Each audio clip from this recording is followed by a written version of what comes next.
Great dawning, grand rising, Cleveland, Ohio. Vince Robinson here with another edition of Open Door with Vince Robinson.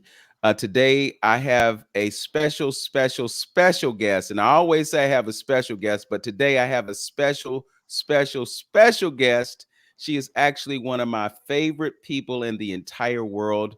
I've known her since she was knee high to a grasshopper, and I've seen her blossom into this beautiful actress, thespian, activist. She's doing so many different things, and we want to bring you up to date on what she's doing these days and what her future looks like. So, without any further ado, I'd like to bring to our telecast and our radio broadcast Miss Khemi Ade. How you doing, Khemi? I'm doing pretty well. I'm kind of hot in my turtleneck, but that's okay. All right. Well, you're looking beautiful in the turtleneck, and I want to thank you so much for joining me today.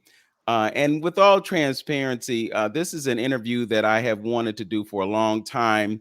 A couple of years ago, you graduated from Baldwin Wallace University. The other Sorry B, about that. yeah, the other, it's okay. Yeah, BW out there in Berea, and you were a student in their theater program, and you did some great things there while you were at Baldwin Wallace. You've been on the stage at Karamu, Cleveland Public Theater. You've just done a whole lot.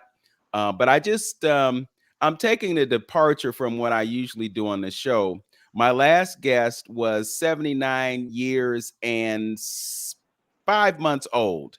Wow. Uh, you're in the first quarter, and already you've had such a distinguished career, even though it's been relatively short comparatively speaking.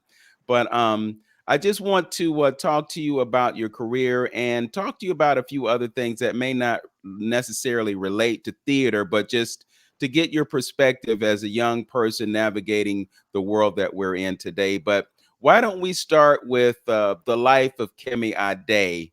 uh, and also being transparent, you are the daughter of someone who's very close to me as well, Miss Cassandra Salahuddin. So I'm gonna get that on the table and get it out there, so there's Just no shout her out confusion. already, Shout her right? out already, and she Right. did a great thing when she gave birth to you. So Absolutely.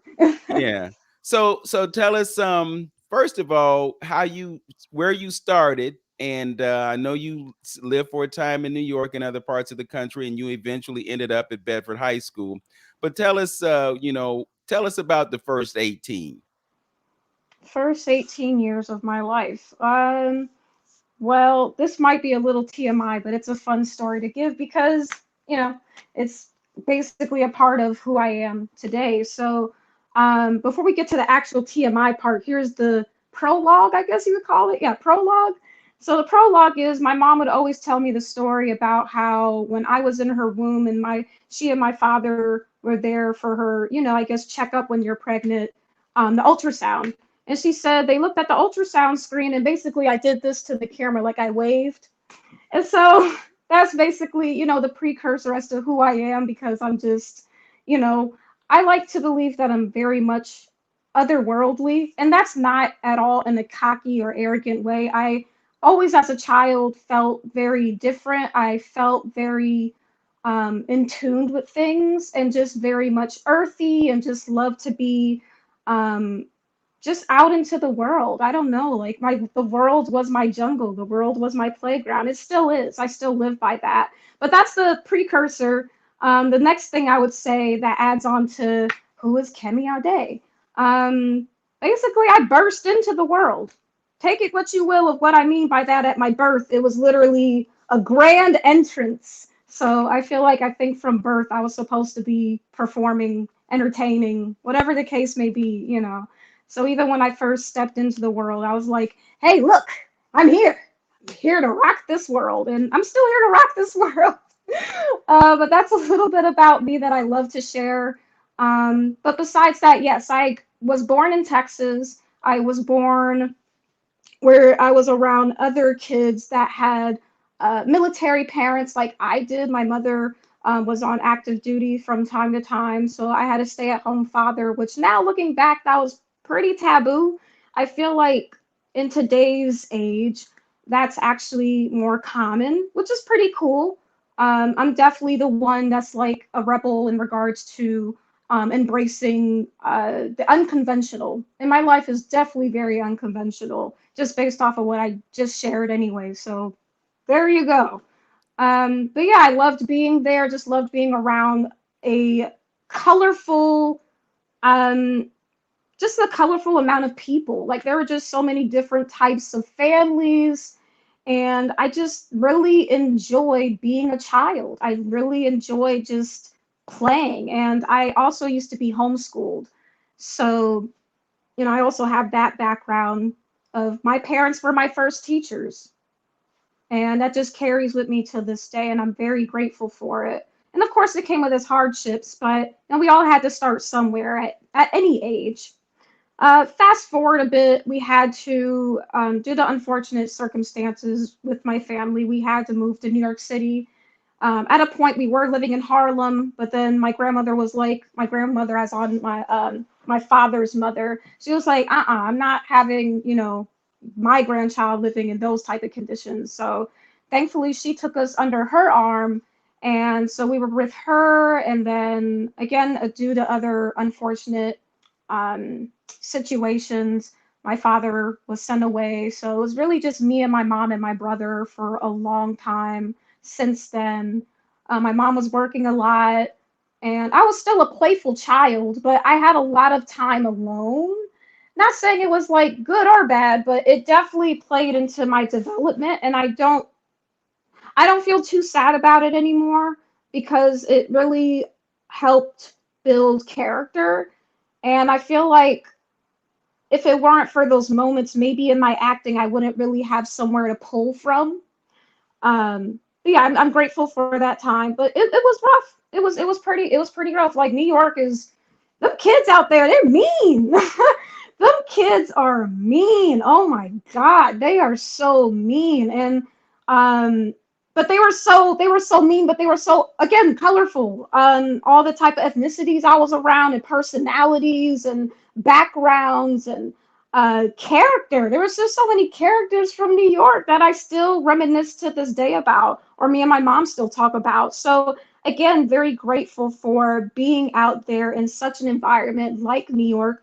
But it was hard knocks for us. It was hard knocks for me. And it wasn't really until recently that I realized that for years, um, I I was taking on the projection of other children who basically, when I say projections, I mean because of how I looked, because of how I act, and because of like my hair and my texture, they always assume, most of the time assume that I was black and blank, or not black at all. And so I didn't realize until literally 2 weeks ago, 3 weeks ago, that it was projection, and I internalized it, and I took it onto my self-esteem, and to a point just being very transparent, just feeling like, dang, like, is being just black not enough? And why is that the case? Oh, because in middle school, that's all I would pretty much hear, like, oh, that's it, are you sure it's not anything else? And then it would happen in high school. So it's just, you don't really know, you really don't know what's going on until you're in silence, or you're just really sitting there thinking, like, where did that come from? Like, that, I know my mind is telling me this, but like something beneath that surface is not all the way there. And that doesn't feel like it was actually me. But coming to that revelation early on isn't like, I'm happy I realized that now rather than like 10,000 years later. I'm able to get a grasp on it and really evaluate it and really heal from that, because that was some trauma.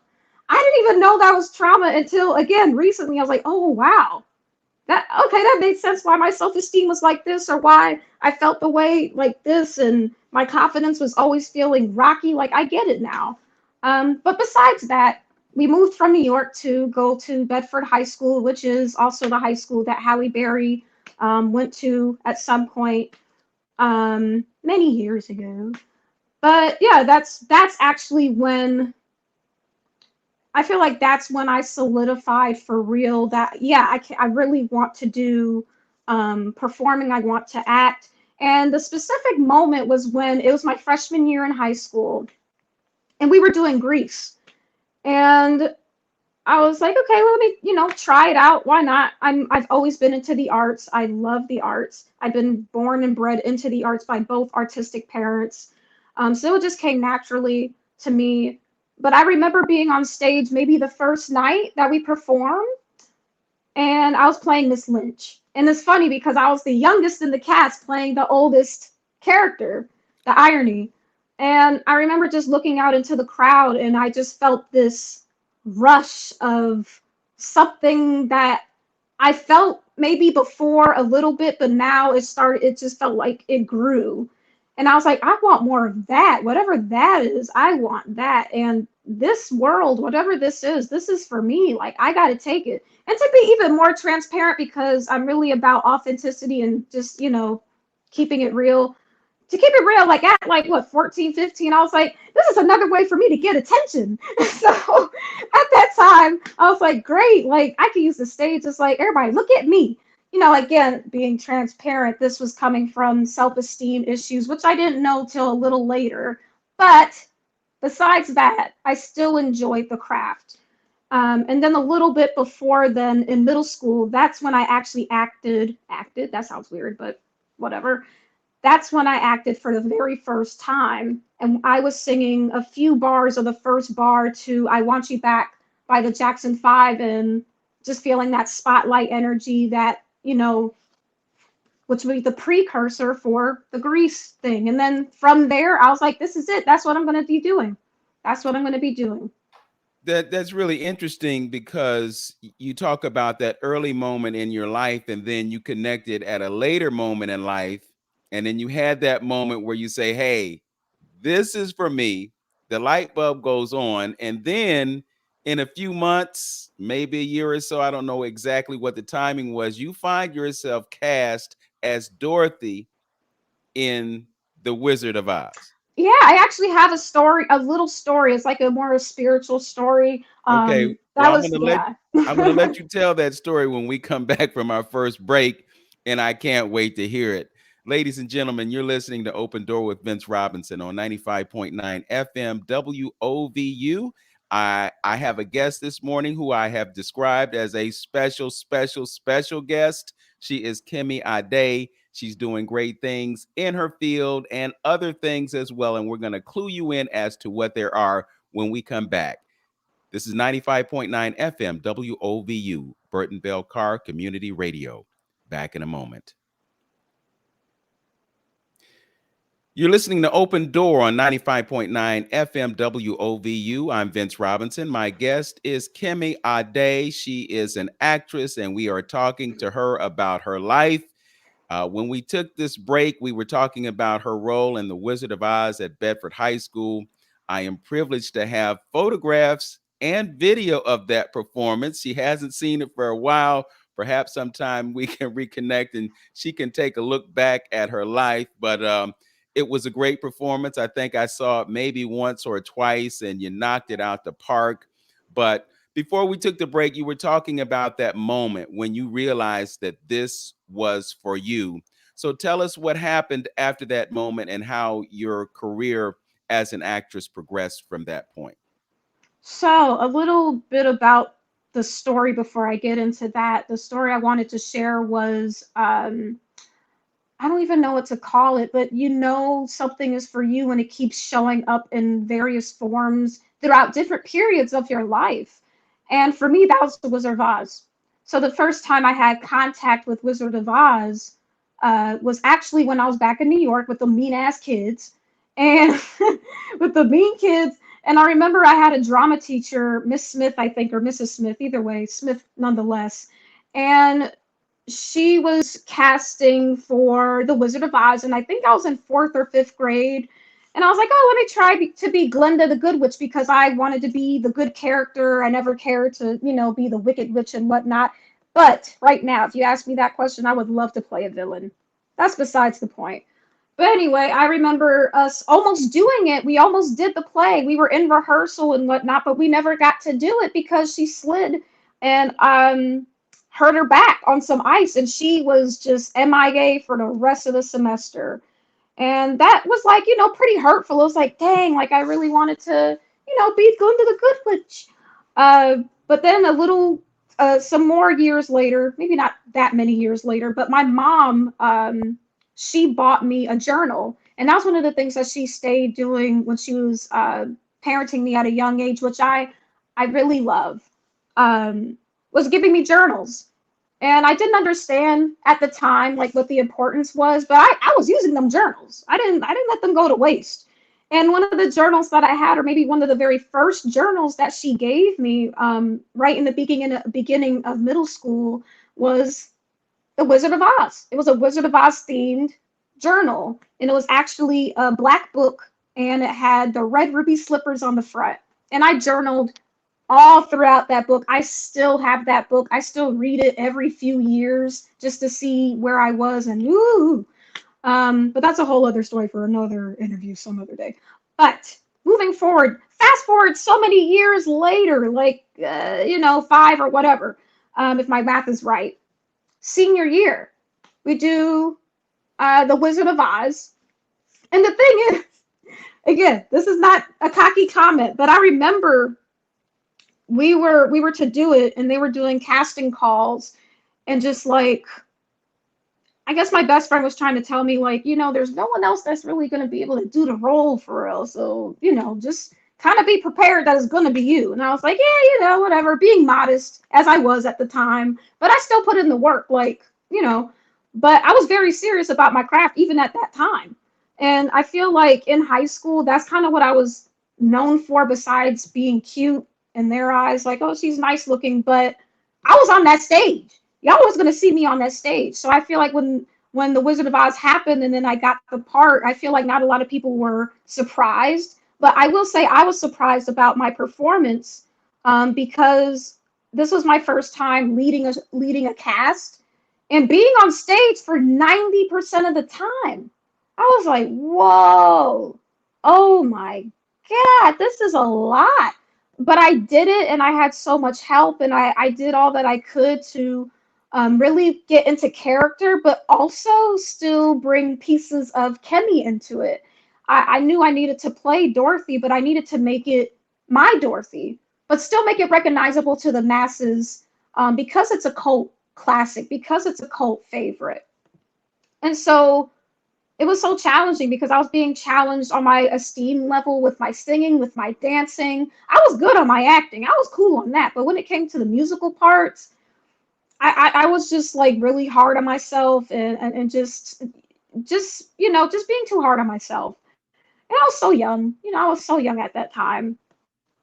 But looking back, that was one of the most best times of my life. One of the most best times in my life, because I really got the chance to show myself what I could do and more. It was kind of like a preview. Even if I wasn't going to continue to do musicals, it's just the fact that I can even do this to this capacity. But I loved it. I loved it. I loved the experience. I loved being able to be a part of something so big that everybody knows. And so it definitely did add some pressure, but I didn't break. So I'm proud of myself for that. But yeah, since then I was like, I have to go to school for this. Like, I, as insecure as I was, that's the irony. As insecure as I was about myself as a person during that time, and even with my craft, I still had a part of me, a big part of me, that was like, you still got to go for this though. Regardless of how I feel, I still need to follow through and commit with whatever this is. I need to be on stage. I need to pursue in the creative field. I have to, or it's a disservice or a dishonor if I don't. So So this is kind of a side note. I've learned a bit about the Wizard of Oz in my 64 years on Earth. There was really deep symbolism in that movie, in that story. At any point, have you become aware of the deeper meaning of the Wizard of Oz? I, to be very honest, I don't think at that time when I was doing it, I don't think so. But looking back, um, I feel like the story I just shared with how the Wizard of Oz was always a part of my life up until that moment, to be, I guess, a prediction, if you will. I feel like that's where that's when I look back on it, that is where the connection lies. Because in the movie, she's had the power all along, to go home. She's had the power to, change her destiny. And I know it sounds funny, but as a child, being crushed about not doing the Wizard of Oz for the first time when I was in like fifth grade, I could have let that sabotage me and just take over me and been like, oh, I'm not going to do it ever again, or I'm not going to act ever again because of this. But instead, I used it as like, you know what? Let's still go for it. You never know. And then guess what? It happened. Oh yeah, it has a lot of symbolism. Well, it's really a powerful story too, in that you started journaling at an early age. And one of the ways that you create your destiny is you have a vision of it or you project it. And the fact that you were engaged in that activity and then you saw those things manifest in your life, that's a powerful lesson to everyone who is listening to this broadcast right now. So yeah, it's just a beautiful moment. And I also want to point out that it takes a lot to be able to memorize all those lines. It's endless hours of rehearsals. It's all the choreography that goes into that. And Hmm. you had so much dedication to that, but at the same time, you were in the National Honor Society and you were doing other significant things in your high school experience in addition to being the thespian that you were. Can you talk a little bit about what it was like for you to juggle all that responsibility and also deal with the insecurities that you were dealing with at that time, and then the domestic issues that you were dealing with at that time? And in spite of all of that, you delivered that powerful performance, and you were on the high school football field as one of the players in that game, so to speak, of high school football. So you really had a lot, and it's just such a testament to your intelligence that you were able to do all that you did. So you just brought back a lot of like, oh, I did do all that. Oh, how? That's a good question, Kimmy. How did you do it, girl? I don't remember. No, yeah, I was juggling a lot. I was the president of National Honor Society. My best friend was the vice president. She and I were very much involved throughout the school. Blood drive. What was something like? There was a lot of stuff, and choir and marching band, and yeah, I don't know how I did it. I think it's two things. Again, just being very, very honest. One of the things was I feel like in high school, when you when you're brought up as the gifted child, because that's basically what happened to me throughout my school career. I was the gifted child, so I was in honors classes. I was just able to have access to certain things, I guess. And so when you're around that type of environment, there's this pressure sometimes, or motivation, either or. I think I felt both pressure and motivation to do more, do more, do more, excel, excel, excel. Um, that it was both positive, but also it could be negative. Negative because it made me feel at an early age that what I did equated to my worth. And I was already, again, having esteem issues and insecurity issues. So that played into that. So it was just like, oh, I gotta aim high. Like I gotta do this National Honor Society. I gotta do blood drive. I gotta take, this type of English class and be on track to be that star student. I have to it was a lot of pressure. But when it came to the arts, when it came to marching band, when it came to a cappella and madrigals being the competitive class, the competitive singers. So they would actually go travel either in state or out of state to go compete. Whether it was that and musicals, the plays that we were doing, I just had a level of commitment despite the insecurities and despite, that push, push, push, push, push. I just had the desire to honestly juggle it because I loved it so much. And that's where I felt so in my element. and felt so free and felt so like in flow. It was like you couldn't tell me anything, despite how Yes. insecure I was. Right. Well, I'm sure that it helped that you had two parents who were high achievers, who were extremely talented and knowledgeable. The fact that you had that homeschooling experience, it probably gave you a head start. So when you got to New York and when you got to Bedford and you are engaged in that educational experience, you had something under your belt that enabled you to do as well as you did. So we're going to talk a bit more about your high school experience, but we're also going to dive into the collegiate experience because it was a complicated situation. And I know that you have a bit of a sour taste in your mouth about some of the things that happened, but it's the reality of being in that academic setting and dealing with racism that exists and pervades our society. So we'll deep dive into that rabbit hole when we come back. You're listening to Open Door on 95.9 FM WOVU. I'm Vince Robinson. My guest is actress Khemi Ade. We'll be right back on this Burton Bell Car community radio station after these messages. Welcome back to Open Door. I'm Vince Robinson. My guest this morning is my very, very, very, very, very special guest, Khemi Ade, actress. We've been talking about her thespian career at Bedford High School, and she was the center of attention in The Wizard of Oz, and it was something that she had wanted to do, and it came together for her. She had the opportunity to do that role, and it cast her to bigger stages.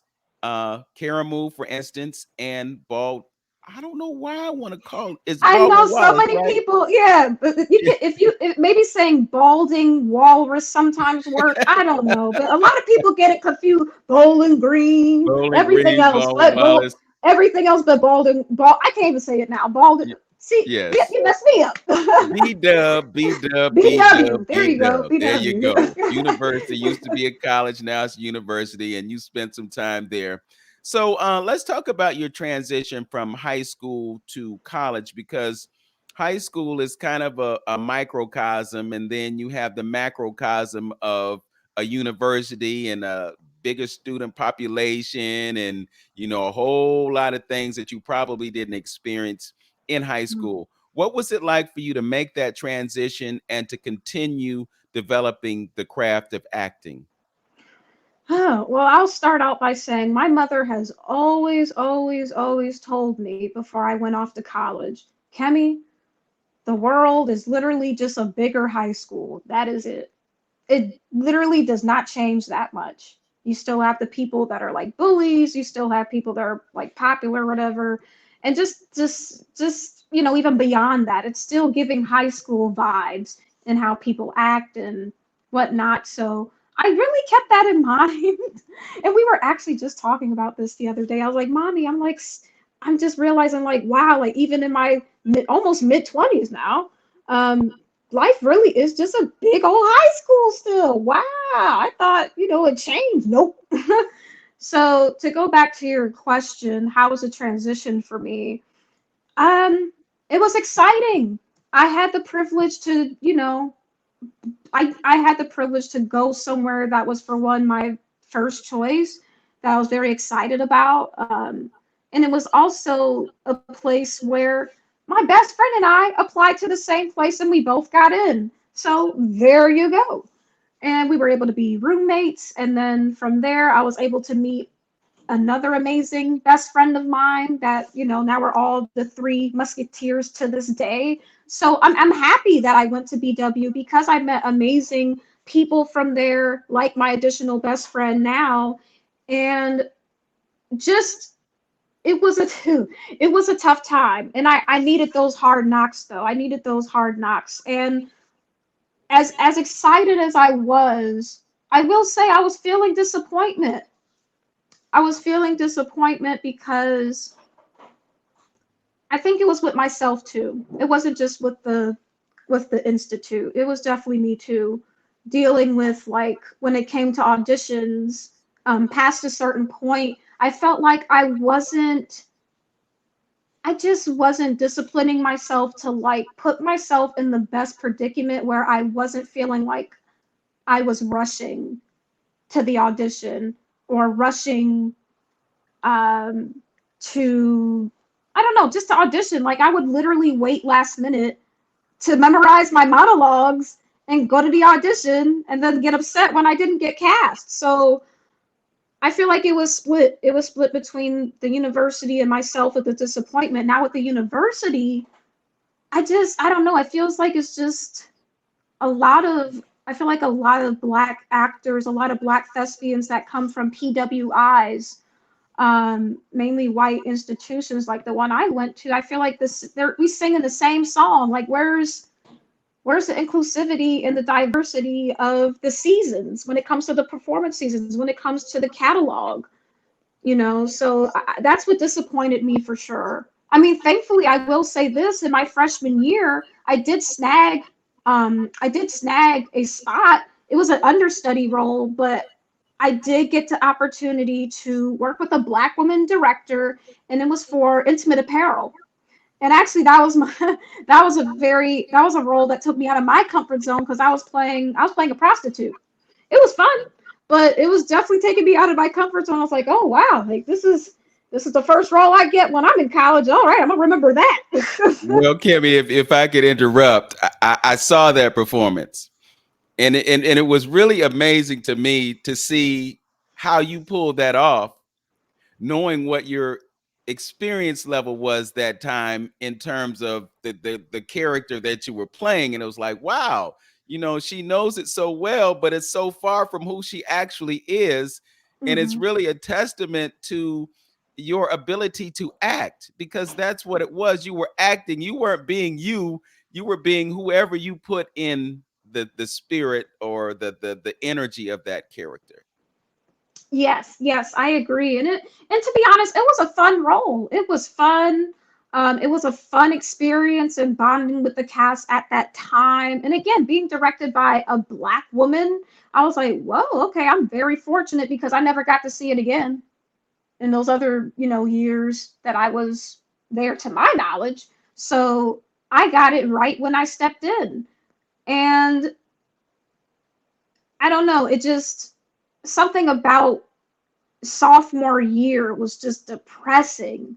And I think that's just a sophomore year thing. Like, because in high school, I had a very depressing sophomore year in high school. And so here we are again, another depressive, sophomore year, but in college. So even times 20. I was going through like relationship stuff with people, internal stuff, of course, same stuff. But now I was also dealing with something with my craft, which I feel like maybe was, now that I think about it, maybe a first for me, in regards to it being at an academic institute. I didn't deal with things like that in high school. It was just really easy, but this was very hard. I know it sounds cliche, but it was so hard. But like something about sophomore year just started this discouragement for me, or just further, you know, stabbed me so deep where there was already a wound. Um, it was just very, I don't know, that was just not a good year, um, being in it. But I do remember there was this show that I did, and I think it was sophomore year, like spring, and it was Vagina Monologues. And I don't remember the first character or first monologue I did, but the second monologue that I did was like the woman who loves vaginas or something like that. And oh my God, that was another role that took me so out of my comfort zone. But the irony is that even though I got so much accolades about doing so well and just having the audience rolling and whatnot, and in all, I remember seeing my family and busting into tears, and it wasn't tears of joy. It was tears of sadness. I was like, I don't know why this doesn't feel fulfilling. Something doesn't feel right. Why don't I feel like I didn't do a good, like why do I feel like I didn't do a good job or didn't do enough? Remember I said earlier, worth brought back up again. And but the crazy thing now is when I look back at my short but long, thorough career, I go back to that moment because I think in 2018, so some years later, when I started to really get knee deep into working on myself, like really working on myself, I was like, Khemi, that performance was amazing. What was I not seeing? But the thing is like when you don't see yourself as enough, you won't even see your work as enough. It doesn't matter what anybody else thinks. If you don't think it's enough, it's not enough. And that was just the reality. And I feel like if I could label what sophomore year felt like and onward, not enough. Yeah. Well, I don't want to say that I was depressed, but I really hate that I missed that performance because I had a gig that night and I couldn't make it. Somehow, if through the magic of videotape, if we could just roll that back and I could see it. But I'm sure you did knock it out the park. I know that you also were in another performance, I think, in one of the last years you were there, because I photographed that one as well. And I think it was some type of a project where there were students that were directing. Is that what happened? I'm trying to think which one, because I done like two, three student directed projects there, two, three, or four. So I don't. Do you I just remember the remembered story? that it was a wide open room and it had a black floor. Did It, I it was my hair in pigtails? I don't think it was in pigtails. I have the photographs, but it was such a long time ago, Oof, maybe yeah, I three don't three or know. 4 years ago. When you get long in the tooth, you don't remember those things. But I Yeah. remember the occasion. It was like we were sitting on bleachers or something. It was that building where they had theatrical performances, but it was just a different kind of space. It may have been the same space that Intimate Apparel was in.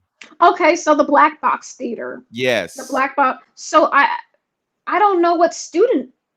I don't think I ever did a student directed project in there. Okay. But maybe what you're talking about is either four plays for dancers, which was my very first overstudy role, or either it was you said a black floor, or either it was the last show I did right before well, not right before, but the semester before the pandemic hit. It was the last days of Judas Iscariot. Okay. That wasn't student either, Yeah. so It wasn't that, because I would have remembered that. But nonetheless, it was just another feather in your cap. We're gonna move forward and deal with your experience at Karamu and Cleveland Public Theater when we come back. Uh, Again, two fantastic performances. I mean, I feel like a father to you, Kemi. And if I was a true biological father, I would have just been beside myself, and I'm beside myself anyway. So, uh, stand in it. there it Stand beside is. yourself and stand in All it. right. Thank you. Well, we're gonna come back to your performance at Karamu and Cleveland Public Theater, the most recent performances, when we come back from break. You're listening to Open Door with Vince Robinson on 95.9 FM WOVU. My guest is Khemi Ade, actress and beautiful person. We will be right back after this. Welcome back to Open Door. I'm Vince Robinson with Khemi Ade. We just talked about her experience at Baldwin Wallace University. Got it You right got that it now. Look at you.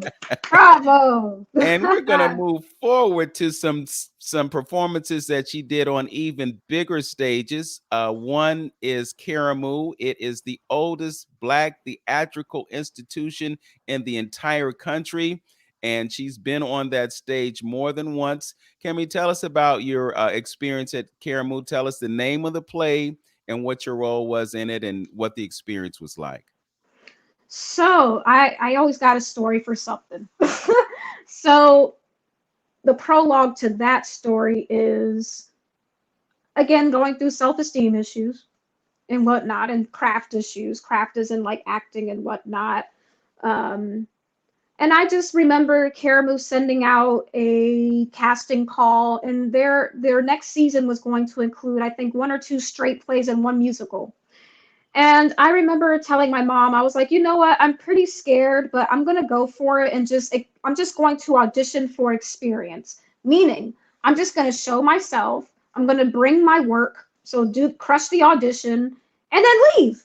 And, let them know like I just came here for experience. I'm not able to participate, out of school, yeah, that kind of stuff. Give that kind of spiel. But what's important is to at least show your face, because that's kind of how you get other gigs, is when you go to auditions, regardless if you are technically able to do it or not. And that's kind of the secret I'm just spilling right now proudly. So take what you will from that. So I remember I did the audition. I did really well. I was very proud of myself. And I was just auditioning for the straight play or straight plays. And that was it. I told myself, I'm not auditioning for that musical. I don't feel confident in it. But I do feel confident in just auditioning for the straight plays, because the straight plays only required 2 monologues. The musical required you to sing, per usual, sing and a monologue or something like that. Maybe dance. I don't know. And I was like, I think I did really well. And just, kept it at that. Fast forward a bit, I get contacted by the casting director on like a group email, I guess CC to me with other people. And it was like, oh, Aida auditions. Aida is the musical, by the way. Surprise, surprise. And it's saying Aida, the casting call, for callbacks. And I was like in my dorm with my best friend at the time. She's still my best friend. Why did I say that? Anyway, with my best friend slash roommate at the time. That's what I meant to say. And I was like, why am I seeing this? Like, I didn't audition for that. I just auditioned for the straight plays. I did not audition for a musical. And I remember this distinct moment where right before I disregarded it, I felt my intuition speak clearly. I heard a voice speak clearly and say, do it, submit, audition, go for it. You never know, just go for it. And I was like, I don't know, I can't shake this. So let me actually attend this callback.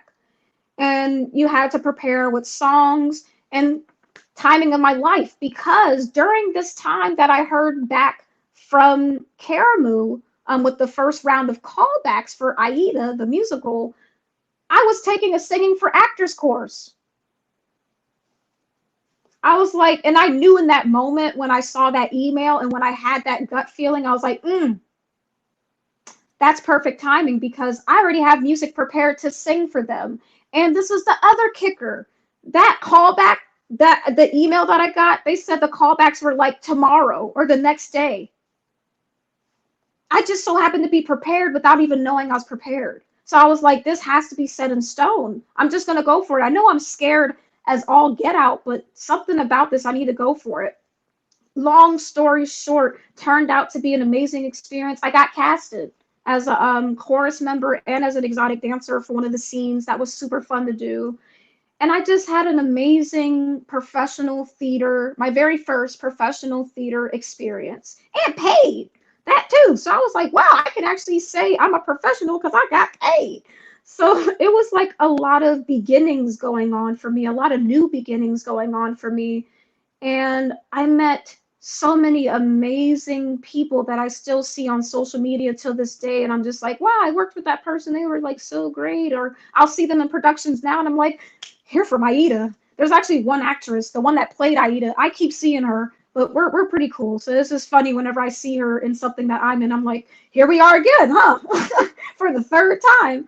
So it was just an amazing experience because I was going to a PWI, Karamu, again, mainly being predominantly Black and of color, but mainly Black. This was my first time really being in a cast that was 99 with 1%, because there was one white person. She was cool too, though. So, hey, she was cool. But all except one actor was Black. And I was like, whoa. And it was a big ensemble too. It wasn't no small ensemble. And it was just, it blew my mind.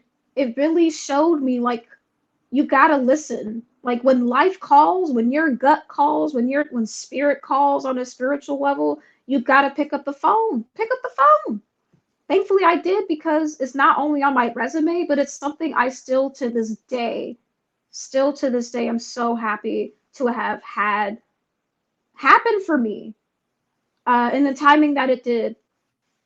So that was amazing. Fast forward a bit to Cleveland Public Theater. This is another story. So I don't know where I was in school, as in like I don't know what year I was in. I don't know. But it was again that I'm going to audition for experience. I'm just not going to be able to commit. And so I said, oh, Panther Woman, that sounds pretty cool. And that's directed and written by India Burton. Shout out to her. Love her to death. My other mother. And I auditioned for her. I auditioned with an original piece, which that was actually my very first time doing. Usually auditions, they're like, oh, pull a monologue from somewhere. But I was like, can I just, write my own poem, my own monologue? And she was like, sure. And I was like, yes, I got this in the bag. I still had self-esteem issues, by the way. Don't get fooled. I still had self-esteem issues. And so I went to the audition. I killed it. And she was like, oh, my God. And she was like, are you sure you can't do it this year? I was like, I can't. I'm in school, girl. I'm in school. I'm in school. And she was like, oh, my God. Okay. And so years later, last year, 2021, she actually reached out to me. And she said, hey, I'm doing Panther Women for its last cycle as a workshop, and I was wondering if you could audition. And I was like, oh, well, look at that. I just so happen to be free and out of school. I can actually do it this time around. And yeah, I was just like, you know what? Yeah, I'll definitely do it. I wasn't expecting too much out of it, but I was like, let me just, go for it. Crush that audition too. Got in it. Oh my God, I love the experience of, again, working with a cast of Black people, but this time I was working in a cast of Black women. That was just, I can't even describe the feeling. Like, it was just an overwhelming sense of gratitude, an overwhelming sense of richness. Like, oh my God, just such amazing, talented, gifted women. And remember that girl I told you about that I would not keep seeing, but I would see her from Aida since then. Well, we're working together again. And I was like, hey girl, well, look at that. Small world. Cleveland is small. So it was great to even work with her again, but in a different capacity, because now it wasn't a musical. It had music in it, but it was like a choreo poem with music. So it was a totally different ball game for me, but it was so natural for me.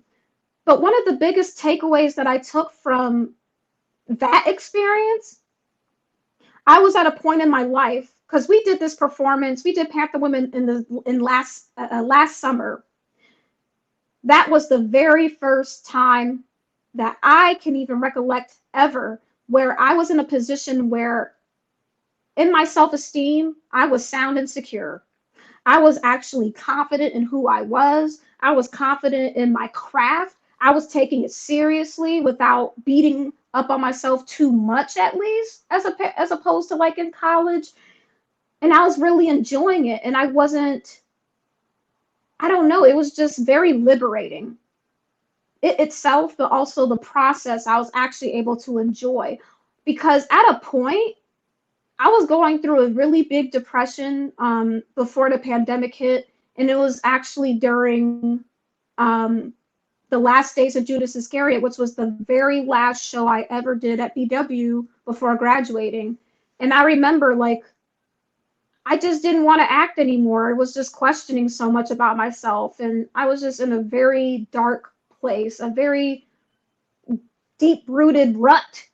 And so to come from that to years later being called to do Panther Women as CPT at Cleveland Public Theater and feeling the way that I felt with the confidence and the empowerment, I was like, this is the way that I want to move in my life from now on. I'm not perfect, but I deserve that. I deserve to put myself in such a confidence, and it exudes such a confidence and exudes such a reassurance of myself that I'm actually able to enjoy the process and not wait and not be so impatient for it to be over. Because that's when I knew something was also wrong with me, when I was doing shows at a point and I was like, I'm ready to wrap up. Like, I'm done. I don't want to do this anymore. I'm tired. Well, I'm certainly glad that you got past that doubt that you had about continuing, because if you had embraced it and fallen into that trap, you would not be able to elevate as you are right now. You mentioned the pandemic, and I know that it had a profound influence on your trajectory because you were rising, and then all of a sudden, everything came to a screeching halt. We just have just a couple of minutes, but I just want to have you talk about recovering from that and being able to move forward. And again, we just have 2 minutes. Um, to be very honest, I already had my downfall way before the pandemic. So the pandemic was more of like, she was an add-on to my stress that I already had. And it just was a magnifying glass, well, I can't talk, a magnifying glass as to what was just bothering me. And I was just at a very low point and just being in a space where I was living somewhere where I no longer live anymore, thankfully, living in a unfortunate living condition where it was just feeling very toxic for me. And I just wasn't feeling free. I was feeling caged. And I was also just not in the best or healthiest relationship on top of that. And it was like, it was so many factors in school and wondering, do I need to continue this craft? Do I need to continue this career? I don't know, but I think it was about maybe early 2021 and really after my breakup, to be honest. um, that's when I started to feel free. I started to question every single thing. I started to do deep diving into what do I actually want, not what other people are projecting onto me. What do I want? And that's really what helped me pull me out of it, and even just deepening my spiritual roots. I'm not religious by any means. I'm very much spiritual, so I take whatever I feel applies for me from different areas, and just really grounding myself in my spirituality helped me so much. And having a community of a close knit immediate family for sure, and having, my two best friends by my side to this day, it's been so helpful. That's really what's been getting me through, and just my undying spirit to not quit on myself. I feel like it's okay to quit some things in life. I know that's controversial. I don't care.